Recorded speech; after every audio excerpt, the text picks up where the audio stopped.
Gee, I'm going to start this off like a 30 for 30. What if I told you there was a quarterback that could spot a team, interceptions and fumbles, and still run them down like they running in quicksand? That would be Patrick Mahomes, sir. Yep. The Miami Dolphins turned Patrick Mahomes over. He had one of the worst first half we've seen.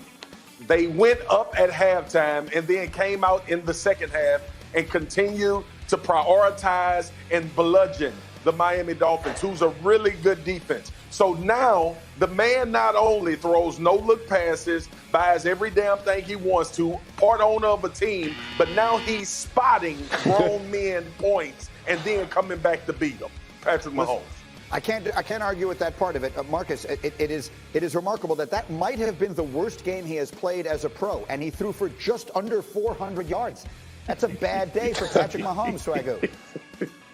It's a bad day. And he said he had a love-hate relationship with that stadium.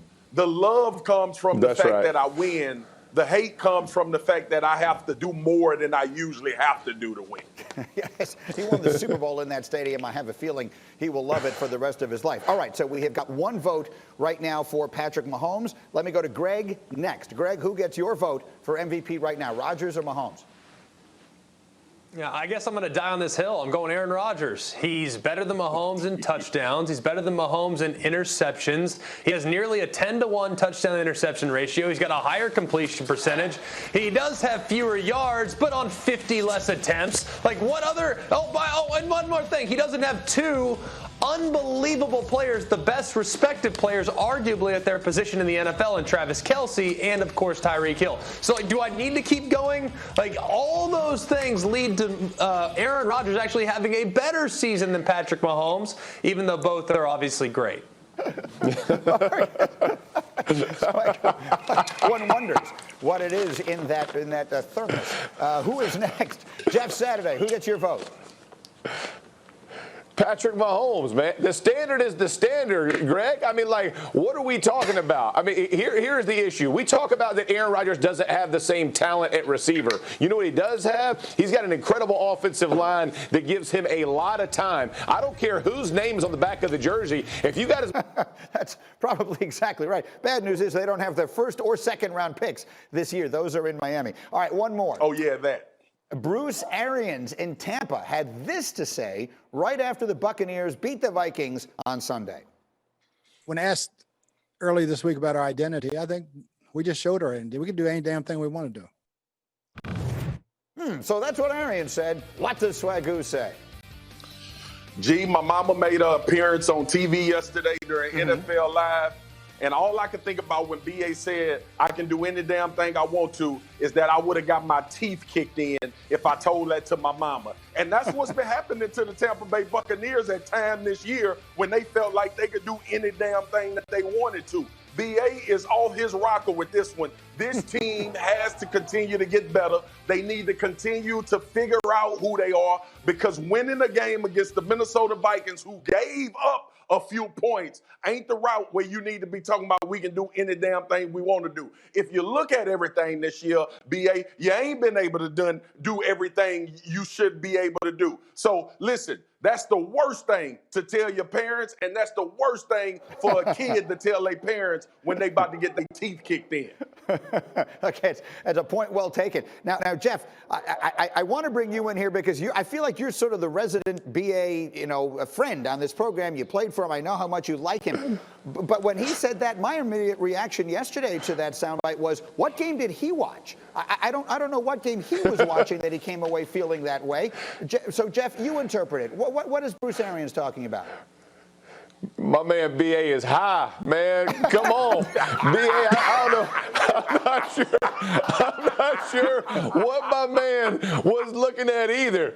I mean, look, let's be honest. That defense, 6 sacks, 12 QB hits or whatever it was, and Dan Bailey carried that offense to the win, man. So whatever thing we can do, I'm not sure what we're doing. We went into the bye week with more questions and answers. We didn't solve any of them. We're still inconsistent. Yeah, I'm not sure what talk my to man him, B.A. Jeff. Look, I love him, but I'm not sure what he was watching either, Greeny. So Dan Graziano, G, you were watching that G. game. It was. Hold on one second. It was Graz's game. Let me just get a sense from you, because sometimes you hear 6 seconds of what a coach says, and it isn't fully representative of the tone that he had after the game. How about in this case? No, it was representative. That's what he was trying to do. I was thinking, did he watch the game twice and think they scored 52 instead of 26? Because, look, I mean, I was thinking about parents and kids like Swagoo was, right? Like, it's like a kid brings back a math test and it's a B-, and the parents are going nuts. Like, hey, there's nothing wrong with a B-, but you're not going to hang it on the refrigerator. I mean, there's work to do there. They gave up 70 rushing yards to Dalvin Cook in the first quarter, and the whole game is different if Dan Bailey can make a kick. So I don't know. Look, maybe he's putting a brave public face on it, and then behind the scenes he's telling them what they need to do to get better, but they need to do some stuff to get better. They're middle of the pack on offense. They ran for 106 yards in that game. They got work to do before I consider them a team that can win 3 straight playoff games. Go ahead, Marcus. Gee, he either high or he on that yak. It's one of the two. That's all I wanted to say. that was raised yesterday. But Jeff, let me come back to you quickly, because you have been one who has been following that team so closely this year, and there are so many parallels with Brady at this stage of his career, I think, to Peyton Manning, whom you played with for so long. Did you see things in that offense that make you say, a month from now, they're going to be great? I'll tell you, I thought some things would make them better. They protected Brady better this week than they had in the past. I think that is going to be critical for them to go anywhere in the playoffs, Greeny. When you talk about this offense, I know they want the whole... Keys Real Rankings, of course, is always how many teams are going to be in Keys Real Rankings.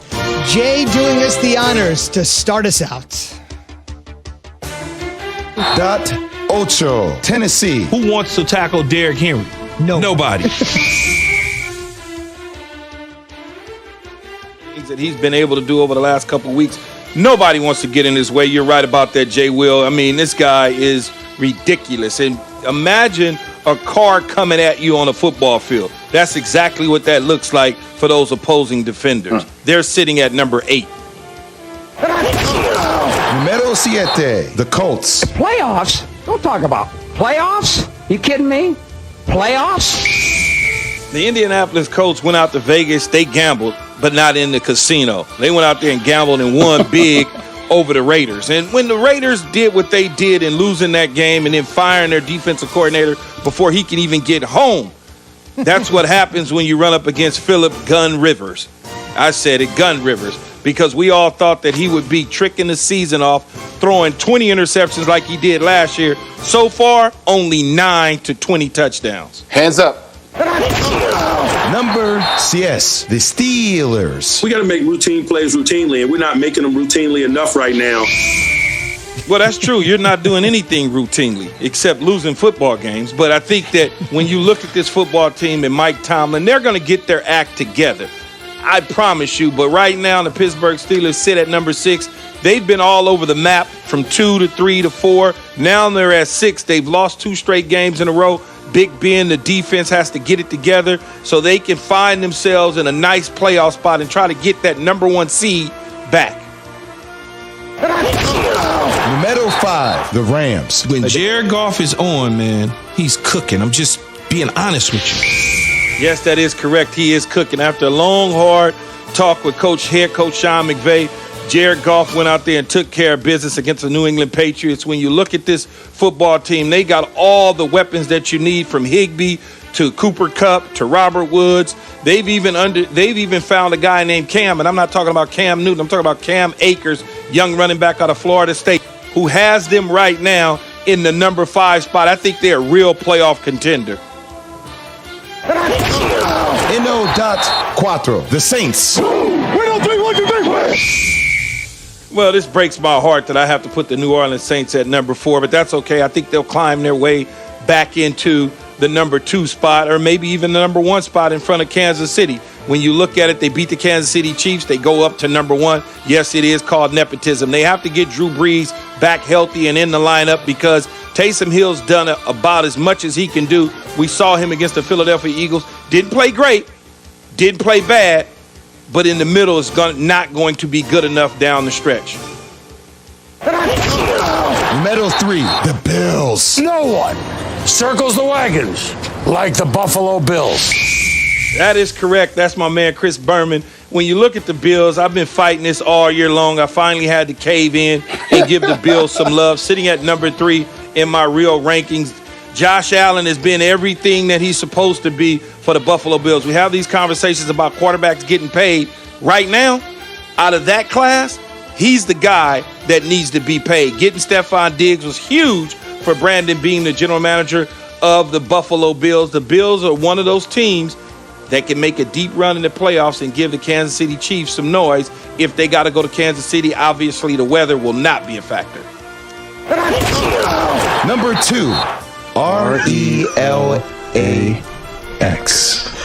Relax. The Packers. Here's another team, and talking about weather. If they get the number 1 seed, they might as well punch their ticket to Tampa Bay to warm weather to the Super Bowl, because the teams that they're going to have to face are either coming out of the West Coast, coming out of warm weather, or coming out of a dome. That is not what they want to see in Green Bay in the month of January. I've been there and done that. That is not pleasant, especially with Aaron Rodgers knowing how to play. Number 1, Kansas City. I'm going to go get the biggest cheeseburger you've ever seen. Might be a double. I think in all of this year, Kansas City may have fell out of the number 1 spot maybe once. And that's because Andy Reid didn't get a chance to eat that cheeseburger against the Las Vegas Raiders. But since then, I don't even know where to start. They spot teams 20 points, spot teams 14 points, and all they say is